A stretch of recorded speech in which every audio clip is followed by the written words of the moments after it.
चलिए देखिए आप लोग, रासायनिक अभिक्रिया एवं समीकरण चैप्टर का नाम है। इसको तो कोई पूछेगा कि रासायनिक अभिक्रिया क्या होता है, तो चैप्टर का नाम है रासायनिक समीकरण एवं अभिक्रिया। तो इसका मतलब सबसे पहले हमको मालूम होना चाहिए कि रासायनिक अभिक्रिया क्या होता है। ठीक है, अगर ये मालूम नहीं रहेगा तो बाकी अंदर का चैप्टर मालूम है कि ना मालूम है कोई भी नहीं पूछने जाता है, शुरुआती का चैप्टर का पूछता है, देखेगा तो कोई यही आएगा। तो रासायनिक अभिक्रिया किसे बोलते हैं, तो वह प्रक्रिया जिसमें कोई पदार्थ अकेले या किसी के साथ मिलकर क्या करेगा, वह अकेले होगा या अन्य किसी के साथ मिल करके जो क्रिया करके कोई नए यानी कि नए गुण धर्म वाले यानी कि जो था उससे अलग पदार्थ बन जाएगा। जैसे पहले ऑक्सीजन हाइड्रोजन को मिलाते हैं तो क्या बन जाता है, जल। यानी कि हाइड्रोजन और ऑक्सीजन अपने नाम को भूल करके किस में मिल गया, जल में। वह किस नाम से जाना जाने लगा, जल। यानी कि नया पदार्थ बना कि ना।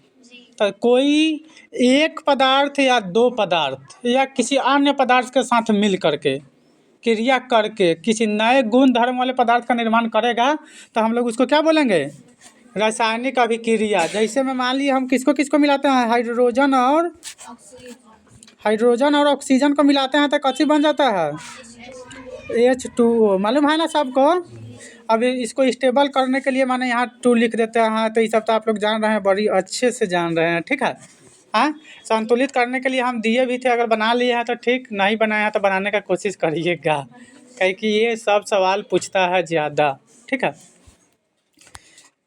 जैसे में देख लीजिए, जैसे हमारे आसपास बहुत सारी रासायनिक अभिक्रियाएं होती रहती है। जैसे हम जहाँ भी रहते हैं ना, तो साइंस किसका नाम है, साइंस उसी का नाम है जो हमारे आसपास में घटित घटनाएं होती रहती है, उसी का ना साइंस कहते हैं। उसके बारे में अध्ययन करना, ठीक है ना। तो इसका मतलब जो साइंस के अंदर अभिक्रिया हो रहा है वो हमारे आसपास में होते रहते होंगे क्या। तो जो भी आसपास में होते हैं वो सब एक प्रकार से रासायनिक अभिक्रिया ही होता है। जैसे में देखिए, वायु से संपर्क आने से जंग का लगना। जैसे हम कुछ दिन पढ़ा रहे थे चैप्टर केमिस्ट्री में, कौन सा चैप्टर, तीसरा शायद। तो लोहे में जंग कैसे लगता है, तो हम बताए थे अगर नमी में बाहर छोड़ देते हैं तो उसको नमी मिल जाता है, उससे उस पर एक और ही परत जम जाता है कि ना जम जाता है। तो उसी को जंग लगना या जंग बोलते हैं। ठीक है, तो एक प्रकार से नमी यानी कि वायुमंडल में जो नमी उपस्थित था वो और उस लोहा दोनों में क्या हुआ, अभिक्रिया हुआ। ठीक है, दोनों में रिएक्शन हुआ, उसके परिणाम स्वरूप उस पर क्या लग गया, जंग लग गया का। ये सब एक प्रकार से क्या है, रासायनिक अभिक्रिया का भाग है। आग का जलना, हमारे शरीर में भोजन का पचना।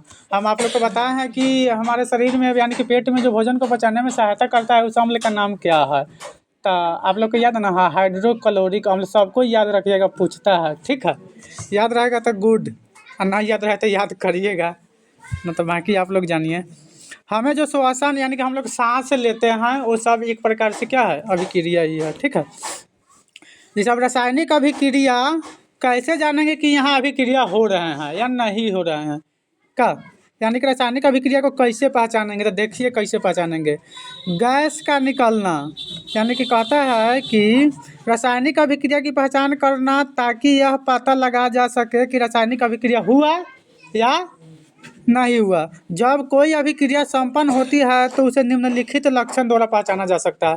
यानी कि वहाँ रासायनिक अभिक्रिया हो रहा है कि ना हो रहा है, आप लोग देख कर कैसे पता लगाइएगा, तो देख लीजिए। पहला तो गैस का निकलना, अगर ऐसा हो रहा है तो वहाँ रासायनिक अभिक्रिया हो रहा है। दूसरा का पदार्थ की अवस्था में परिवर्तन, हम बताए हैं कि हाइड्रोजन ऑक्सीजन मिल करके जल बना दिया तो वो अपना नाम बदल करके किसी और में कन्वर्ट ना हो गया, तो ये एक प्रकार से रासायनिक अभिक्रिया ही है। ठीक है, रंग में परिवर्तन, बहुत सारी चीज़ों का हम लोग अभिक्रिया कराने के बाद पढ़ते हैं कि इसका रंग क्या होगा, आगे देखेंगे भी। और क्षेपण का बनना, ताप में परिवर्तन, ये सब लक्षण किसको बताता है, रासायनिक अभिक्रिया को। किसको बताता है, रासायनिक अभिक्रिया को, यानी कि रासायनिक अभिक्रिया को पहचानने में हमको मदद करता है। तो ये सब पॉइंट रखिएगा, बाकी ये पूछने के लिए नहीं है, समझ के लिए है। ठीक है, अब रासायनिक अभिक्रिया के प्रकार आप लोग को, उससे पहले ये देख लीजिए रासायनिक समीकरण। रासायनिक समीकरण किसी रासायनिक अभिक्रिया में भाग लेने वाले पदार्थों के संकेतों एवं सूत्रों की सहायता से उस अभिक्रिया का संक्षिप्त निरूपण। जैसे संकेत और सूत्र, जैसे हम लोग क्या लिख दिए, H2 लिख दिए और O2 लिख दिए, दोनों को मिला करके जल बना दिए। तो इस जो ये दिख रहा है हमको ना, तो ये हाइड्रोजन था लेकिन इसका संकेत लिखे। ये ऑक्सीजन था लेकिन इसका संकेत लिखे। दोनों मिलकर जल बना दिया, जल नहीं लिखे हैं, H2O लिखे हैं, इसका संकेत लिखे हैं। तो ऐसे चीज़ों को जो भी दिखाता है वो सब क्या है, रासायनिक समीकरण है। तो इस प्रकार से रासायनिक समीकरण में मेन क्या क्या होगा, संकेत व उसकी सूत्र, यानी कि रासायनिक समीकरण को किसके माध्यम से लिखते हैं, पदार्थ या तत्वों के संकेत और सूत्रों के माध्यम से दिखाते हैं। याद रहेगा सबको, याद रहेगा रे याद रहेगा। हाँ, शब्द समीकरण से मैग्नीशियम ऑक्सीजन मिलकर के क्या बनाता है, मैग्नीशियम ऑक्साइड। ये क्या है, रासायनिक समीकरण। अब ये ना संकेत, सांकेतिक समीकरण रासायनिक अभिक्रिया में भाग लेने वाले पदार्थों को संकेतों एवं सूत्रों में व्यक्त करना। जो शब्द से व्यक्त करेंगे वही क्या कहलाएगा, शब्द या सांकेतिक समीकरण। जैसे मैं इसको यहाँ ऊपर वाला जो ऊपर नाम लिख करके बताए थे वो यहाँ उसके संकेत के द्वारा दिखाए हैं, तो उसी का सवाल वही था।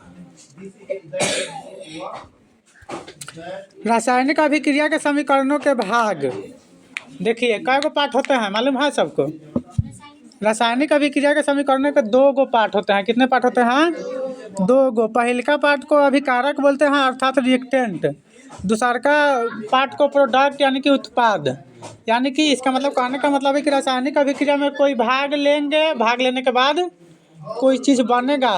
जिसे भाग लेने वाला, जैसे मान लिए A और B क्या लिया, A और B भाग लिया रासायनिक अभिक्रिया में, ठीक है, और दोनों ने मिल करके A और B बना दिया, ठीक है। तो ये हो गया क्या, रिएक्टेंट। ये क्या हो गया, रिएक्टेंट। ये क्या हो गया, यानी कि अभिक्रिया में जो भाग लिया हुआ अभिकारक, अभिक्रिया के बाद में जो इधर बन गया। जैसे ना कहते पेड़ लगाएंगे तो आम मिलेगा, बड़ा होगा तब वही ना मिलेगा। अब आज लगा करके आज माने उससे इच्छा करेंगे आम लेने की तो मिलेगा नहीं, मिलेगा, उसके लिए इंतजार करना पड़ेगा। तो इंतजार करने के बाद जो फल मिलेगा उसी को उत्पाद बोलते हैं, प्रोडक्ट बोलते हैं, ठीक। तो रासायनिक अभिक्रिया के 2 गो पार्ट होगा, एगो रिएक्टेंट, दूसरा का प्रोडक्ट यानी कि क्या होगा, अभिकारक और उत्पाद या प्रतिफल उसको बोलते हैं। याद रहेगा सबको, मोस्ट इम्पोर्टेंट है, हर एक बार पूछता भी है। याद रहे तो गुड, ना तो याद करने की कोशिश करना। बाकी वेरी गुड बोलना छोड़ दिया है तो इसलिए याद कर लेना, आज के बाद नहीं बोलवाना। अब रासायनिक समीकरण लिखने के नियम, ठीक है। तो हम अब ऊपरे बताएं, सबसे पहले क्या चाहिए, संकेत। याद रहेगा तब ना, ठीक है। संकेत या उनके अनुसूत्र के पदों में समीकरण के बाईं ओर लिखते हैं, समीकरण के बाईं ओर। अभिकारकों को सूत्रों के बीच कौन सा चिन्ह देते हैं, कभी भी पॉजिटिव चिन्ह ही देते हैं, नेगेटिव चिन्ह नहीं देते हैं, ये ध्यान रखिएगा, ठीक है। उत्पादों को उनके संकेतों या अनुसूत्रों के पदों में समीकरण के दाईं ओर लिखते हैं। मतलब समझ रहे हैं, इधर लिखा रहेगा वो कथी हो जाएगा, रिएक्टेंट, ठीक है। इस तीर के इस साइड में लिखा रहेगा ये कथी हो जाएगा, प्रोडक्ट माने उत्पाद या प्रतिफल, ठीक है। तो याद रहेगा सबको, यानी कि बाईं साइड वाला क्या हो गया, रिएक्टेंट, और दाईं साइड वाला क्या हो गया, प्रोडक्ट। तो याद रखिएगा हमेशा ऐसा ही लिखा जाता है, कभी भी बदलता नहीं है। और जो प्रोडक्ट होंगे उसके बीच में भी कौन सा चिन्ह देंगे, प्लस का। जो अगर डबल प्रोडक्ट बनेंगे तो उसके चिन्ह बीच में भी प्लस का ही चिन्ह देते हैं, नेगेटिव चिन्ह नहीं देते हैं। अभिकारक और उत्पादों के मध्य कौन सा चिन्ह देते हैं, एक तीर का प्रयोग करते हैं दिखाने के लिए, ठीक है, जो अभिक्रिया को दिशा को बताता है।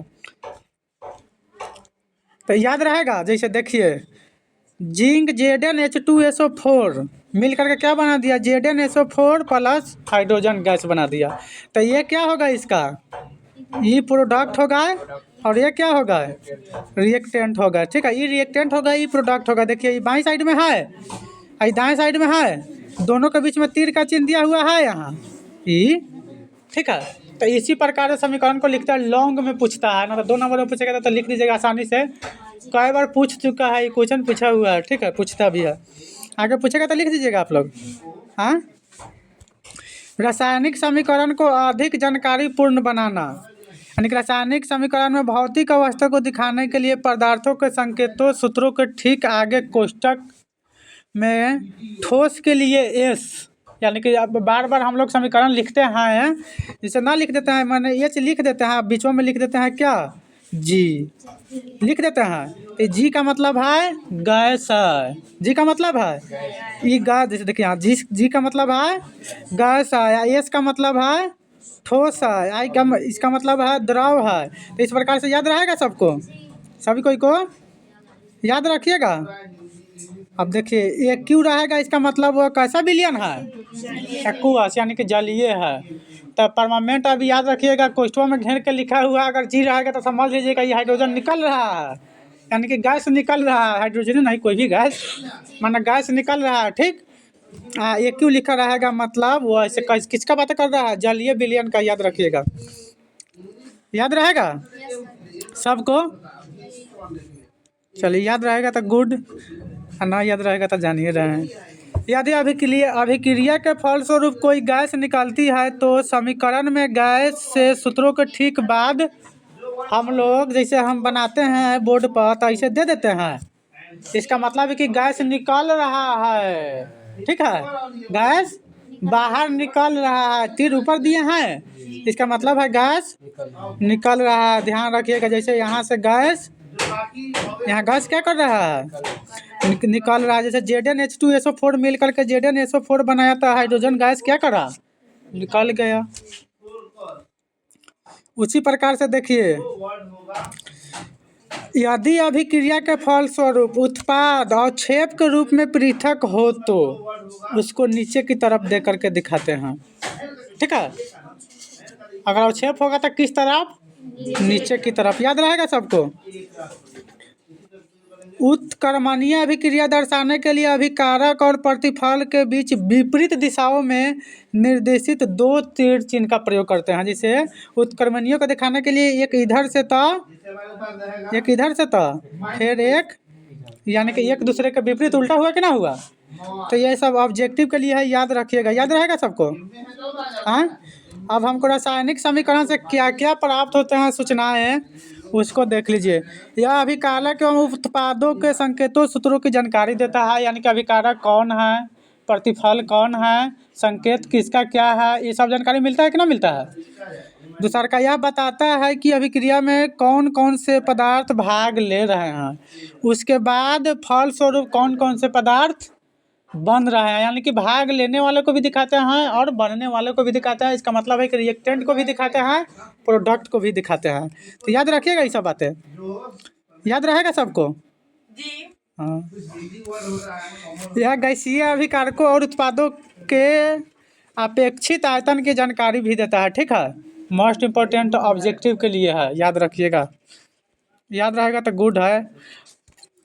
अब रासायनिक समीकरण से हमको लाभ होता है कि खाली हानि होता है, किसी भी चीज़ से दोनों होता है। ठीक है, काम कोई भी करा जाता है तो फायदे के लिए ज़्यादा सोच करके करा जाता है। तो रासायनिक समीकरण से क्या लाभ होता है देख लीजिए। इससे समय एवं कागज की बचत होती है। कैसे, तो एगो चीज़ को लिखने के लिए बहुत टाइम लगेगा, लेकिन रासायनिक समीकरण को तरीके दूर में लिख देंगे, H2O2 H2SO4। अब इसका नाम लिखेंगे तो थोड़ा ज़्यादा जगह ना भापता है। ठीक है, उसके बाद देखिए, रासायनिक समीकरण की सहायता से उत्पादों की एक निश्चित मात्रा के निर्माण के लिए आवश्यक अभिकारकों के द्रव्यमानों की गणना ठीक रूप से करा जा सकता है।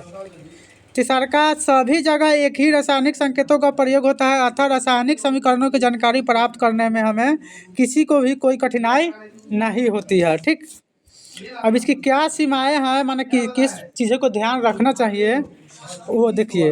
रासायनिक समीकरण से अभिकारकों एवं उत्पादों की सांद्रता ज्ञात नहीं कर सकते हैं।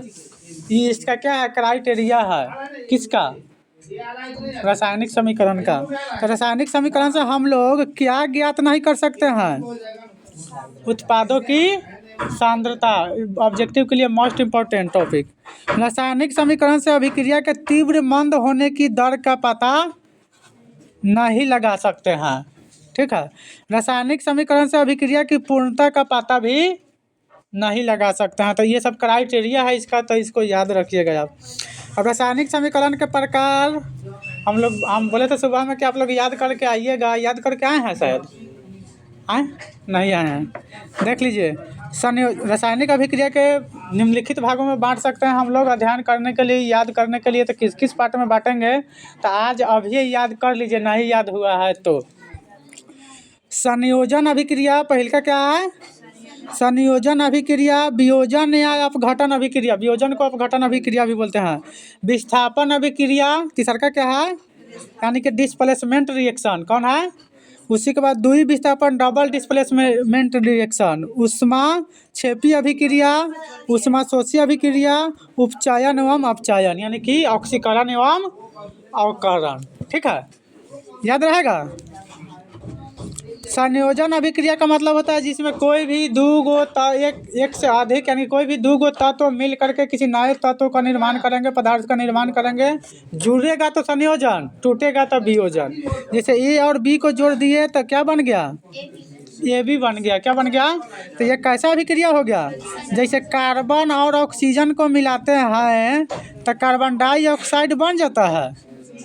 ठीक है, तो ये कार्बन डाइऑक्साइड गैस बन गया, तो ये कैसा अभिक्रिया हो गया, संयोजन अभिक्रिया हो गया। वही समझिए, अगर CO2 कार्बन डाइऑक्साइड गैस, ठीक है, कार्बन और ऑक्सीजन में टूट गया तो ये कौन सा अभिक्रिया हो गया, वियोजन अभिक्रिया हो गया। याद रहेगा परमानेंट के लिए। मतलब कहने का मतलब ये है, फार्मूला एक गो है, ए प्लस बी मिला तो ए बी बना दिया, और ए बी टूटा था ए और बी में टूट गया, तो ये हो गया वियोजन, ये हो गया संयोजन। याद रहेगा सबको, याद रहेगा तो गुड। वियोजन अभिक्रिया यानी कि उसमें कोई एकल तत्व दो में या दो से अधिक में टूटेंगे। जैसे अभी ऊपर देखे हैं, जैसे कार्बन डाइऑक्साइड को तोड़े हैं कार्बन और ऑक्सीजन में, कार्बन और ऑक्सीजन में, तो ये वियोजन अभिक्रिया, यानी कार्बन डाइऑक्साइड गैस दो माने अलग अलग पार्ट में बंट गए तो हो गया वियोजन अभिक्रिया। याद रखिएगा, वियोजन अभिक्रिया 3 प्रकार से होते हैं। क्या प्रकार से, 3 प्रकार से, याद रखिएगा, मोस्ट इंपॉर्टेंट है। ऊष्मीय वियोजन, इसमें वियोजन की क्रिया ऊष्मा के द्वारा होगा, हीट करके। क्या करके, हीट करके, यानी कि गर्म करके। जैसे देखिए 2Fe2SO4 उसको हीट करेंगे तो वो किस में टूट जाएगा, Fe2O3 plus SO2 plus SO3 इसमें टूट जाएगा। ठीक है, उसी प्रकार से CaCO3 calcium oxide plus carbon dioxide gas में टूट जाएगा। ठीक है, यानी कि हीट करेंगे तो। दूसरा का विद्युत वियोजन, यानी कि इस क्रिया में क्या करेंगे, विद्युत को प्रवाहित करेंगे, यानी कि विद्युत के प्रजेंट में, धारा के प्रजेंट में करेंगे अभिक्रिया, तब वो 2 पार्ट में टूट जाएगा। जैसे जल को विद्युत के प्रजेंट में करेंगे अभिक्रिया, माने टूट जाएगा। कथी कथी में टूटेगा, हाइड्रोजन और ऑक्सीजन में। तो याद रहेगा। एंड तीसरा लास्ट, प्रकाश, यानी कि लाइट के प्रजेंट में, सूर्य प्रकाश के पर जब सूर्य का प्रकाश रहेगा उस समय, ठीक है, 2 पार्ट में टूटेगा। तो इस प्रकार से वियोजन अभिक्रिया कितने तरह से होगा, 3 तरह से होगा। अगला है विस्थापन अभिक्रिया। कौन सा अभिक्रिया, वैसा अभिक्रिया जिसमें उस दिन अभी बोले थे अधिक अभिक्रियाशील, जो अधिक अभिक्रियाशील पदार्थ होंगे कम अभिक्रियाशील वाले पदार्थ, जैसे अभिक्रिया कम अभिक्रियाशील पदार्थ को उसके यौगिक से अलग कर देंगे। यानी कहने का मतलब है कि जिसका अभिक्रियाशीलता ज़्यादा होगा वो कम वाले को अलग अलग पार्ट में विभाजित कर देगा। जो उसका यौगिक होगा ना तो अलग अलग पार्ट में कर देगा, तब हम लोग उसको क्या बोलेंगे, विस्थापन, यानी कि एक दूसरे के स्थान पर एक दूसरे जा करके चिपक गया। ठीक है, जो अधिक अभिक्रियाशील होंगे जो कम अभिक्रियाशील में से एक को खींच लेंगे। यानी कि कहावते हैं, यानी कि धनिक धनिक रहता है, गरीब गरीब ही रहता है का, तो वही हाल है। तो खींच लेंगे कि नहीं खींच लेंगे। देखिए जैसे Fe उस दिन कराए थे CuSO4 से, यानी कि देखिए Fe ज़्यादा अभिक्रियाशील है और Cu कम अभिक्रियाशील है। कॉपर Fe से कम अभिक्रियाशील है। तो देखिए क्या करता है, ये Fe है जो आयरन किसको मिला लिया, SO4 को अपने साथ मिला लिया, क्योंकि ये ज़्यादा अभिक्रियाशील था। क्या था, यानी कि अधिक अभिक्रियाशील था। FeSO4 यानी कि SO4 को अपने साथ मिला लिया, कॉपर बाबू अकेले हो गया, हो ना गा। तो इस प्रकार से याद रखिएगा, यानी कि अधिक अभिक्रियाशील पदार्थ कम अभिक्रियाशील वाले पदार्थ के यौगिक से अलग कर देते हैं, तो इसको हम लोग क्या बोलते हैं, विस्थापन अभिक्रिया। क्या बोलते हैं, विस्थापन, ये परिभाषा याद रहे ना याद रहे, एग्जाम्पल एक याद रहना चाहिए।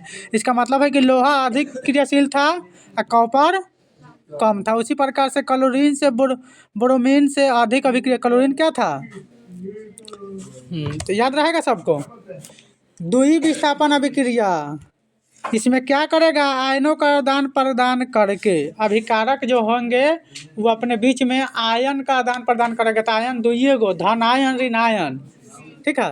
तो उसी का माने इधर से उधर, उधर से इधर करेंगे। जैसे ABCD सबको याद रहता है, ABCD, ADCD, ADCB, ठीक है।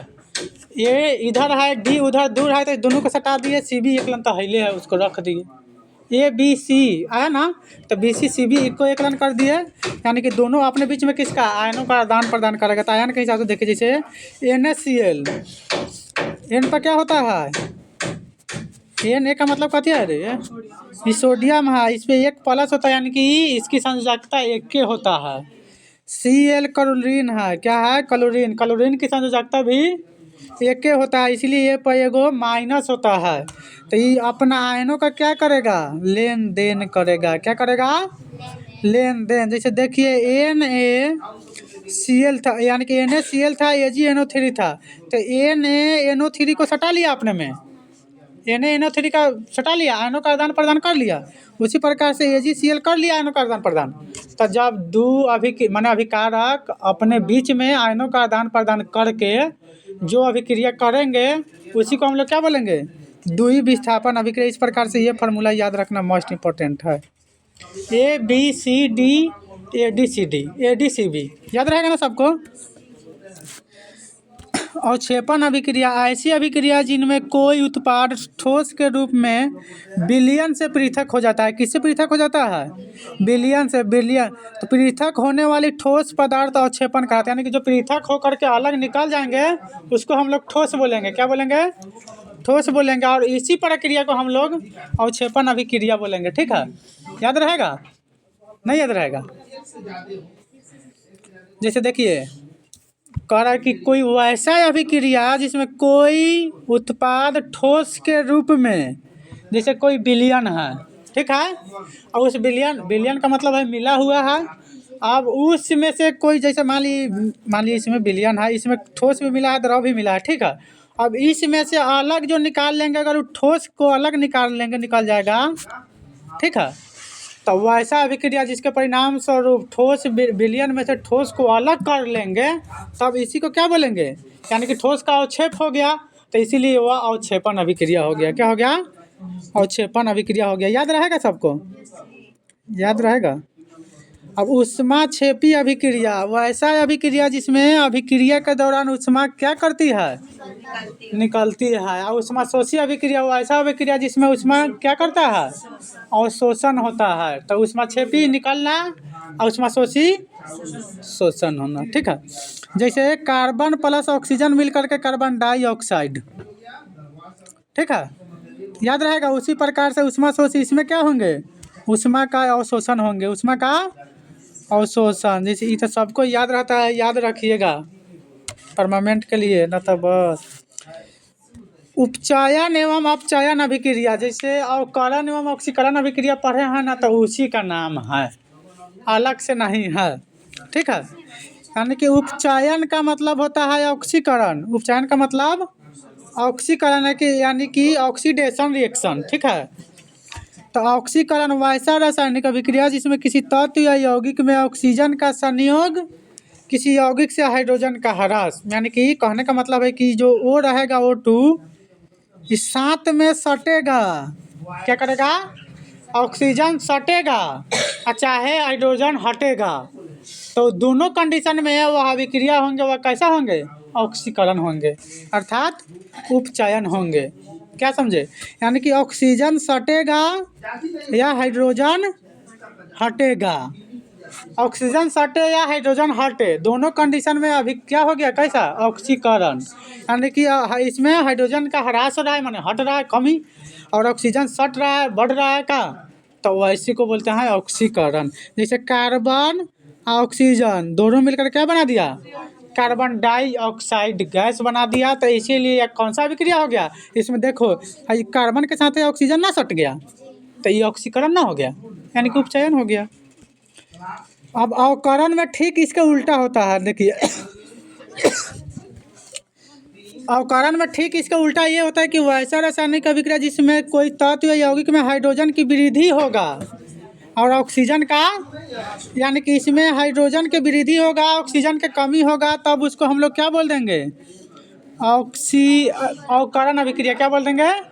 अवकरण अभिक्रिया। जैसे CeO प्लस H2 मिलकर के कॉपर अलग हो गया, ये दोनों मिलकर के एक लाइन हाइड्रोजन मिल गया, हाइड्रोजन एक लाइन हो गया और जल बना लिया, तो इसीलिए इसको बोलेंगे अवकरण अभिक्रिया। यानी कि हाइड्रोजन का वृद्धि होगा, ऑक्सीजन का कमी होगा, उस कंडीशन में जो अभिक्रिया होंगे उसको हम लोग अवकरण बोलेंगे, अपचयन बोलेंगे।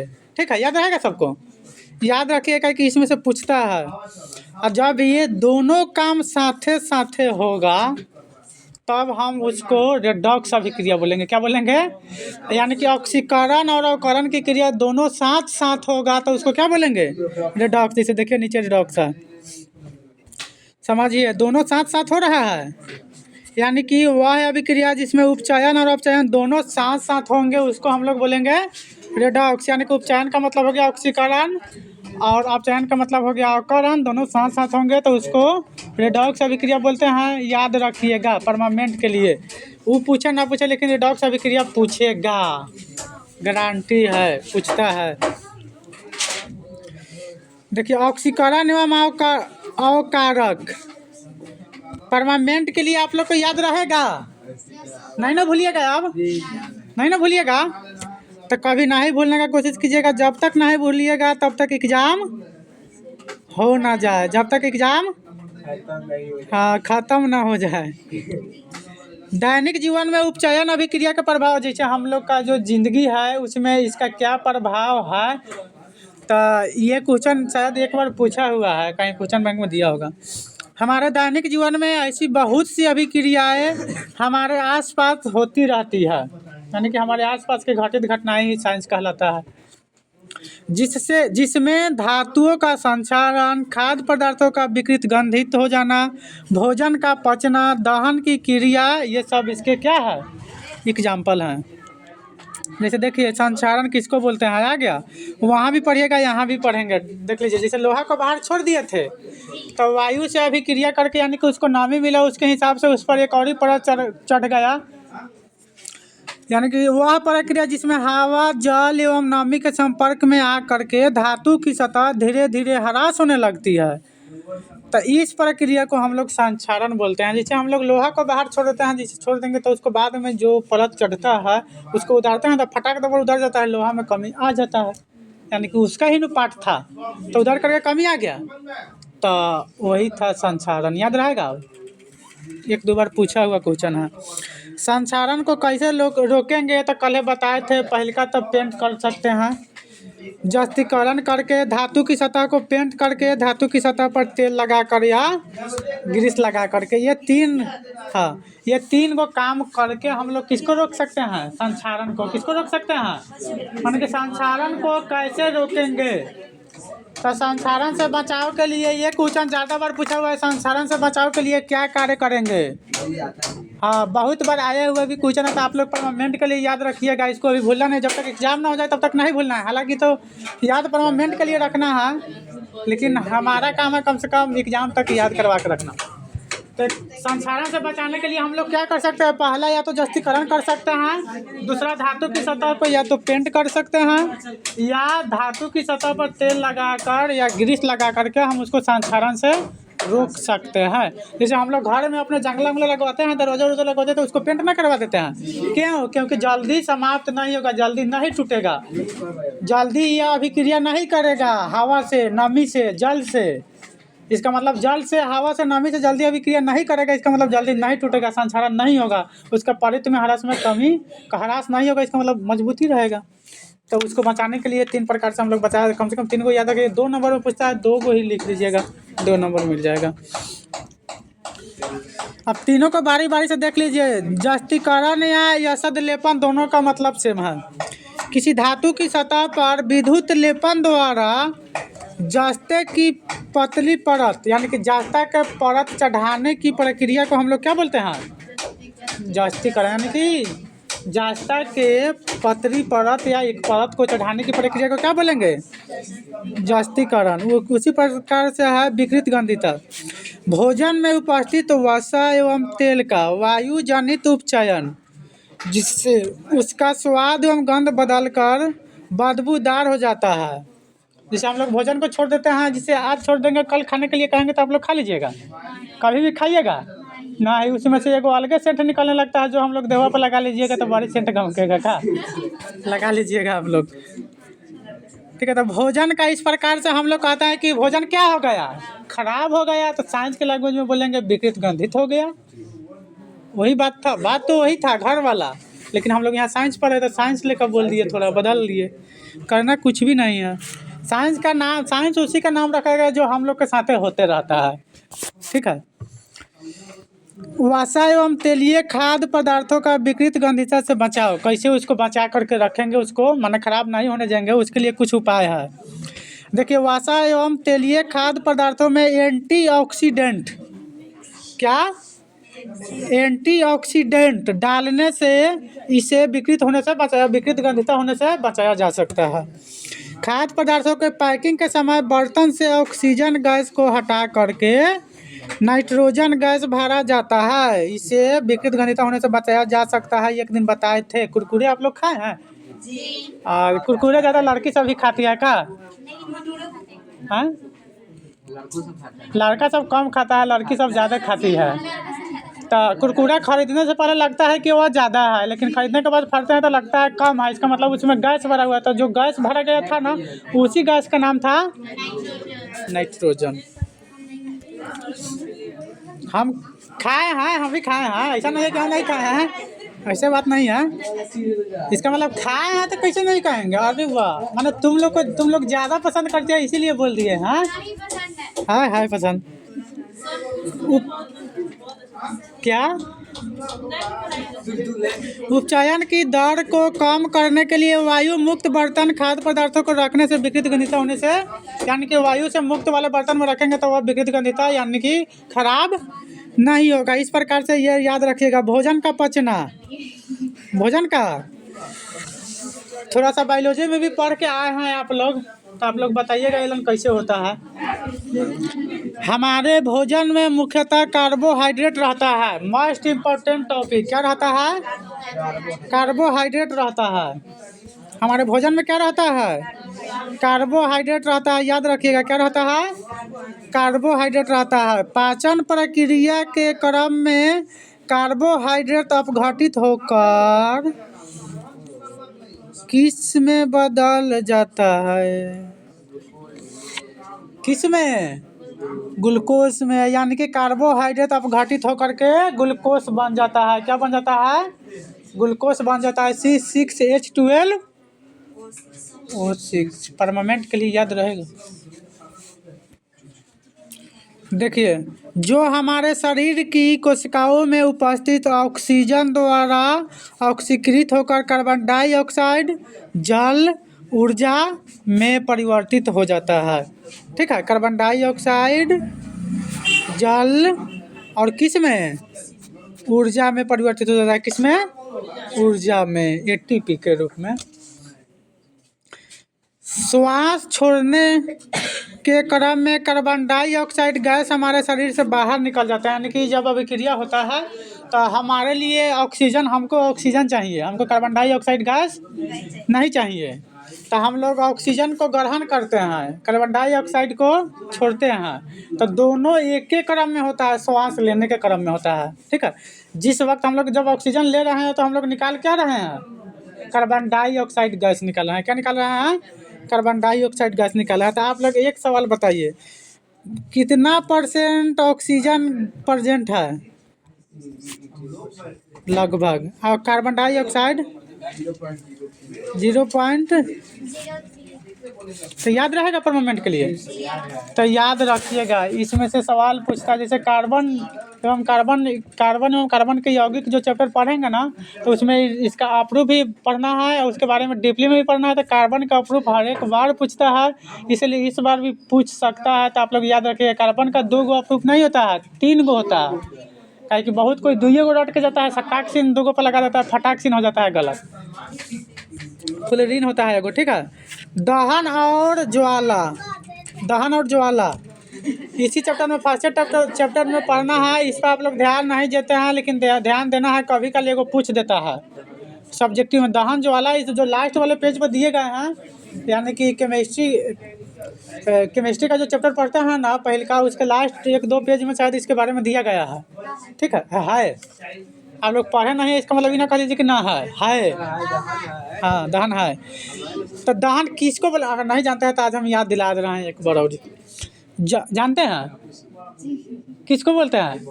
हाँ, ओह गुड। सुनिए इधर, दहन जब कोई पदार्थ ऑक्सीजन की उपस्थिति में जलने पर जलने पर ऊष्मा या प्रकाश अथवा दोनों उत्पन्न होते हैं, तो इस जलने की इस क्रिया को हम लोग दहन कहते हैं। क्या बोलते हैं? दहन कहते हैं। याद रहेगा? अभी तक तो शायद एक बार पूछा है कि नहीं पूछा है, हमें उतना याद नहीं है, लेकिन 1-2 को पूछता है, कभी कभी पूछा है। कोयले का जलना, प्राकृतिक गैस का जलना, कागज का जलना, लकड़ी का जलना, ये सब क्या है? हाँ, तो याद रखिएगा। देखिए, लेकिन ये पूछा हुआ है। 8 क्लास में भी आप लोग साइंस में पढ़ करके आए हैं, दाएं अदाय पदार्थ पर क्या है ना। 8 क्लास के साइंस पढ़े ना, पहले के चैप्टर 8 क्लास का पहला चैप्टर में ही पढ़ना है ये शायद। ऐसे पदार्थ जो सुगमता से जल्दी से आग पकड़ लेगा, उसको दाह बोलेंगे। क्या बोलेंगे? यानी कि आसानी से जिसमें आग पकड़ेगा उसको क्या बोलेंगे? दाह पदार्थ। जैसे लकड़ी, पेट्रोल, डीजल, कागज, ये सब में क्या होता है? आसानी से आग पकड़ लेता है। तो याद रखिएगा, 8 क्लास में पढ़े तो थे, लेकिन यहाँ भोर पर आ गए हैं, तो एक बार और याद कर लीजिए। दाह पदार्थ तो ऐसा पदार्थ जो आसानी से आग पकड़ ले, जलना प्रारंभ कर दे, तो उसको हम लोग दाह बोलेंगे, ठीक है। जैसे कागज, लकड़ी, पेट्रोल, डीजल इत्यादि। अदाह पदार्थ ऐसा पदार्थ जिसमें आग ना पकड़े, क्या ना करे, आग नहीं लगे, उसको अदाह बोलेंगे। जैसे कांच, ईंट, लोहा, पत्थर में आग लगाते हैं, जाके घर पे लगाइएगा, और फिर ना लगेगा तो दिन में आ जाइएगा। अरे ईंटा में आग लगाती है। हाँ गुड। चलो सुनो, दहन में ऑक्सीजन की वृद्धि होती है। क्या होते हैं? इसीलिए दहन एक ऑक्सीकरण अभिक्रिया। दहन कैसी अभिक्रिया है? ऑब्जेक्टिव के लिए मोस्ट इम्पोर्टेंट है। निम्नलिखित में से कौन सा ऑक्सीकरण अभिक्रिया है? तो दहन को खोज लेना है, खोज लीजिएगा।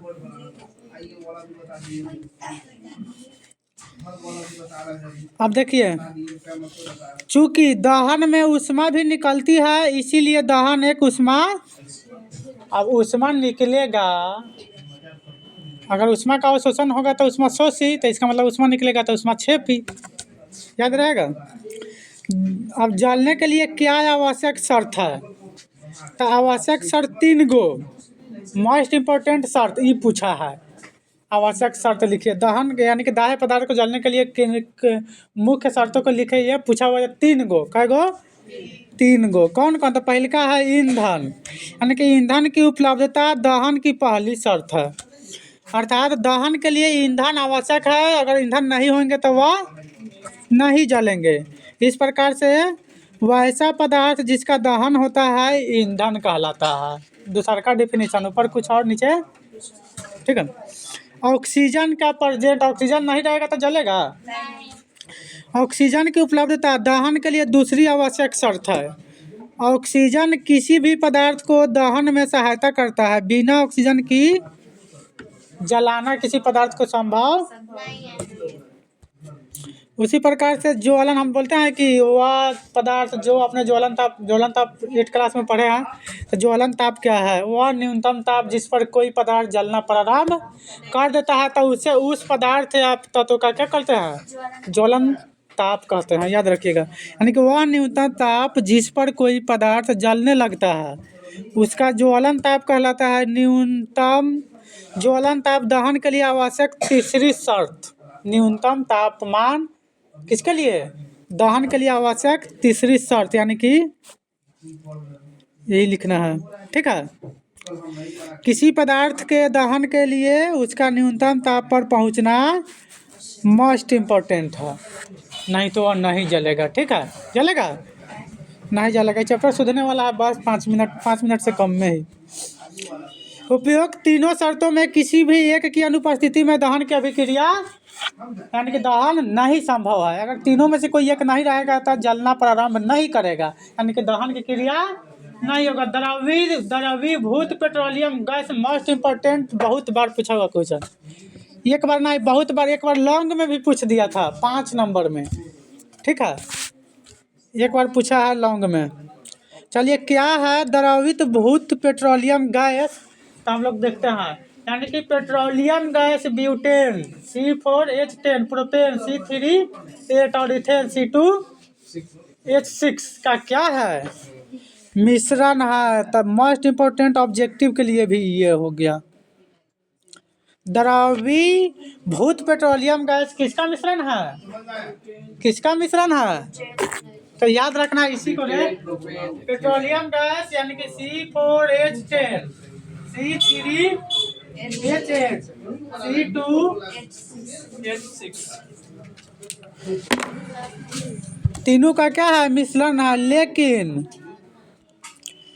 इसका मुख्य अवयव कौन है? ब्यूटेन है। ब्यूटेन, प्रोपेन और एथेन तीव्रता से जलकर पर्याप्त ऊष्मा प्रदान करते हैं, इसीलिए पेट्रोलियम गैस एक उत्तम ईंधन, उस दिन बताए थे उत्तम ईंधन भी है। दाब बढ़ाने पर तीनों गैस आसानी से द्रवित हो जाती है। इसी द्रव को हम लोग क्या बोल देते हैं? द्रवित पेट्रोलियम गैस। क्या बोल देते हैं? द्रवित पेट्रोलियम गैस, अर्थात द्रवीभूत petroleum gas, liquefied petroleum gas. याद रहेगा? याद रहेगा रे सबको? ये मोस्ट इम्पोर्टेंट है। एलपीजी, उसका एलपीजी का फुल नाम ऊपर देख लीजिए। उस दिन पूछे थे ना क्लास में, वो लड़का अकेले बताया था, क्या नाम है उसका? समय, हाँ, वो अकेले बताया था। याद रहेगा? अब लिक्विफाइड पेट्रोलियम एलपीजी, एलपीजी याद रहेगा। नोट, द्रवित पेट्रोलियम गैस के सिलेंडरों में एक विशेष प्रकार की गंध युक्त एथिल मैराकैप्टन, क्या नाम है? मैराकैप्टन, एथिल मैराकैप्टन, एथिल मैराकैप्टन। देखिए C2H6S, किसका फार्मूला है? एथिल मैराकैप्टन का याद रखिएगा, ठीक है। तब विशेष प्रकार का जो गंध युक्त होता है वह क्या है? Ethyl mercaptan, C2H6S, C2H6S। याद रहेगी कि अल्प मात्रा मिला दी जाती है ताकि सिलेंडर में कहीं गैस का रिसाव हो तो उसका पता जल्दी से हमको लग जाए और घर में आग लगा दे हैं। यानी कि जल्दी से पता लगेगा तब ना हम लोग उस आग, माने कि आग लगने से बच सकते हैं। यानी कि हम देखेंगे जब गैस लीकेज करता है तो थोड़ा सा गंध निकलता है, तो वह गंध निकालने का मेनली कारण क्या है? अब कोई पूछेगा तो बताइएगा, पापा मम्मी पूछेंगे तो बताइएगा, बेटी बताओ गंध काहे निकला है गैस से? तो क्या बताइएगा? उसके अंदर क्या भर दिए जाते हैं? एथिल मैराकैप्टन। क्या? एथिल मैराकैप्टन, अर्थात C2H6S। मोस्ट इम्पोर्टेंट याद रखना है आपको परमानेंट के लिए, याद रहेगा ना? एथिल मैराकैप्टन। असंतुलित रासायनिक समीकरण असंतुलित रासायनिक समीकरण वैसा समीकरण जिसमें समीकरण के दोनों ओर तत्वों की परमाणुओं की संख्या समान नहीं होएगा। समान नहीं होएगा तो असंतुलित, समान होएगा तो देखिए असंतुलित रासायनिक समीकरण यानी कि दोनों ओर ही परमाणुओं की तत्वों की परमाणुओं की संख्या बराबर नहीं होएंगे तो असंतुलित हो जाएंगे। अगर दोनों ओर ही तत्वों की परमाणुओं की अणुओं की संख्या बराबर होएंगे तो वह संतुलित हो जाएंगे। इस प्रकार से H2O2 मिल गया, बना दिया जल। अब देखिए गणियता, इन्हें हाइड्रोजन 2 गो है, ऑक्सीजन 1 गो अकेले है बबुआ, इन्हें ई बबुआ भी 2 गो है, ई बबुआ भी 2 गो है ना। तो चलिए तो यहाँ क्या लिखेंगे 2H2 plus O2 equal to 2H2O। तो ये कैसा समीकरण हो गया, ये हो गया संतुलित, ये हो गया असंतुलित। ठीक है, याद रहेगा।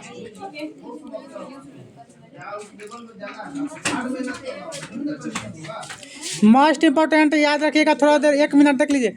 द्रव्यमान संरक्षण नियम के अनुसार किसी भी रासायनिक अभिक्रिया में द्रव्यमान को न तो निर्माण कर सकते हैं, एक लोग हम लोग जानते हैं कि जिसका निर्माण ना करेंगे तो जिसको बनाने का क्षमता ना हो, जिसको तोड़ने का क्षमता हम अपने अंदर क्यों पालेंगे। क्या अगर बनाने की क्षमता हो तो तोड़ने की क्षमता पालना चाहिए, नहीं हो तो नहीं। तो इस प्रकार से न तो उसका निर्माण कर सकते हैं, न ही हम लोग नष्ट कर सकते हैं।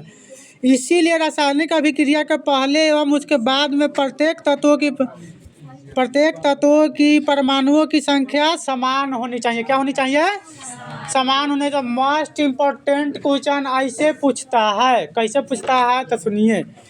रासायनिक समीकरण को संतुलित करना क्यों आवश्यक है, पूछा हुआ है, कई बार पूछा हुआ है ना कशिप है। तो रासायनिक समीकरण को संतुलित करना क्यों आवश्यक है, बहुत बार पूछा हुआ क्वेश्चन है, इस बार भी पूछने की गारंटी है।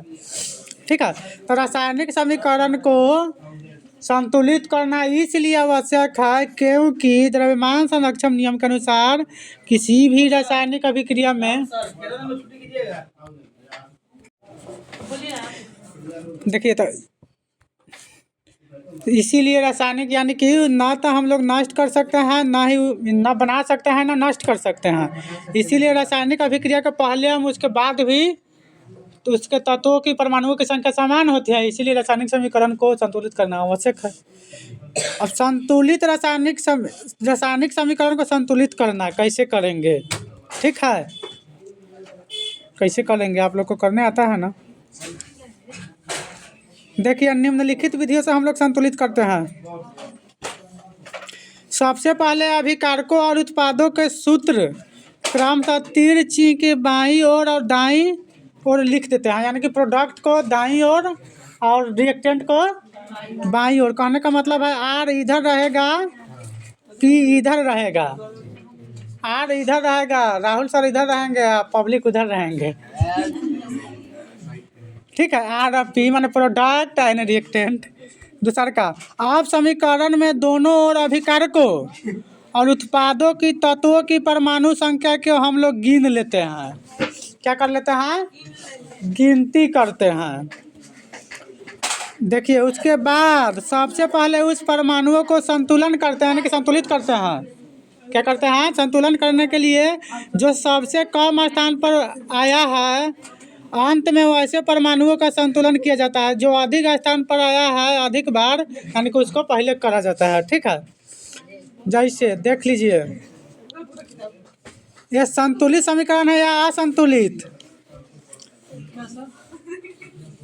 मीथेन CH4 ऑक्सीजन दोनों ने मिलकर कार्बन डाइऑक्साइड गैस और जल में टूट गया, तो यह है असंतुलित। क्या है, असंतुलित। देखिए मीथेन और ऑक्सीजन, तो इधर 2 लिख देंगे, तो यानी कि 2 दूना 4 गो ऑक्सीजन हो गया, इधर भी 2 गो ऑक्सीजन हो गया, और 2 गो ऑक्सीजन 4 गो ऑक्सीजन हो गया, एगो कार्बन यानी कि संतुलित हो गया। क्या अब इसी को दिए थे, पहल का क्वेश्चन यही था संतुलित करने के लिए, यही था ना सबको कॉपी में मिलाइए तब। कॉपी लाए ना लाए? पहल का क्वेश्चन ये था, उस महोदय का क्वेश्चन ये था, देखिए तो का इकरा महोदय का क्वेश्चन को समझिए।